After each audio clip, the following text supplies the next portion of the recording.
અમદાવાદ શહેરની ખ્યાતિ હોસ્પિટલ સરકારી યોજનાનો લાભ લઈને મોતનો વેપાર ચલાવતી હોવાનું મોટું કૌભાંડ સામે આવ્યું છે. તો સમગ્ર ઘટના વિશે વાત કરવામાં આવે તો મહેસાણાના કડીમાં બોરીસણા ગામે ફ્રી હોસ્પિટલ કેમ્પ યોજવામાં આવ્યો હતો, જેમાંથી 19 દર્દીઓને ખ્યાતિ હોસ્પિટલમાં સારવાર માટે બોલાવવા આવ્યા હતા, જ્યાં તમામ દર્દીની જાણ વિના એન્જિયોપ્લાસ્ટી કરવામાં આવી સ્ટેન્ડ મૂકવામાં આવ્યા હતા. ત્યારે સ્ટેન્ડ મૂક્યા બાદ 2 દર્દીઓના મોત નિપજ્યા હતા. તો આ સિવાય અન્ય 5 દર્દીઓ ગંભીર હાલતમાં પણ જાણ મળી આવ્યું છે.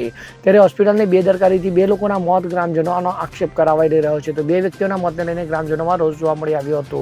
તો હોસ્પિટલ સંચાલક સામે કાર્યવાહી કરવા ગ્રામજનો દ્વારા માંગ કરવામાં આવી છે. તો કોઈપણ પરમિશનના આ કેમ્પ યોજાયો હોવાનું પણ સામે આવ્યું છે. તો માત્ર પૈસા અને સરકારી યોજનાનો લાભ માટે આ કેમ્પ યોજાયો હોવાનું ગ્રામજનો દ્વારા આક્ષેપ કરવામાં આવે છે. આ સાથે ગ્રામજનોનું કહેવું છે કે 2 મૃતકોના આયુષ્યમાન કાર્ડમાંથી 1.5 લાખ કપાયા છે. સમગ્ર મામલો સામે આવતા આરોગ્ય મંત્રીએ તપાસના આદેશ આપ્યા છે.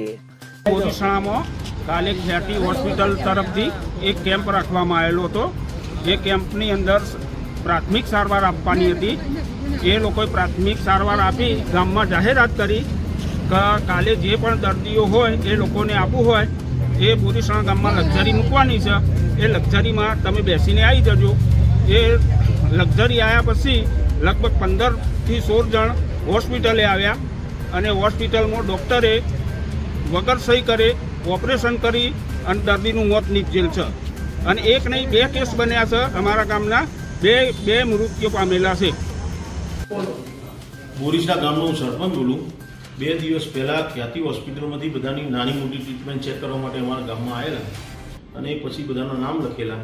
અને આજે સવારે લક્ઝરી મૂકી અને 17 થી 18 જણના લોકોને ખ્યાતિ હોસ્પિટલ લાવ્યા કે તમારી નાની મોટી બીમારી છે, એના માટે આપણે ચેકઅપ કરવા માટે હોસ્પિટલ લઈ જઈએ.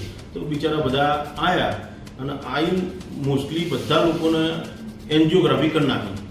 હવે જેને કોઈને તકલીફ નથી એને પણ એન્જિયોગ્રાફી કરી નાખી અને એમાંથી 7 થી 8 જણ સ્ટેન્ડ મૂકી દીધા અને બાકીના 2 જણા એક્સપાયર થઈ ગયા સ્ટેન્ડ મૂકતી વખતે, કે પહેલું સ્ટેન્ડ મૂક્યું બીજા સ્ટેન્ડમાં કંઈક ડિફિકલ્ટ થયું એટલે એક્સપાયર થઈ ગયા.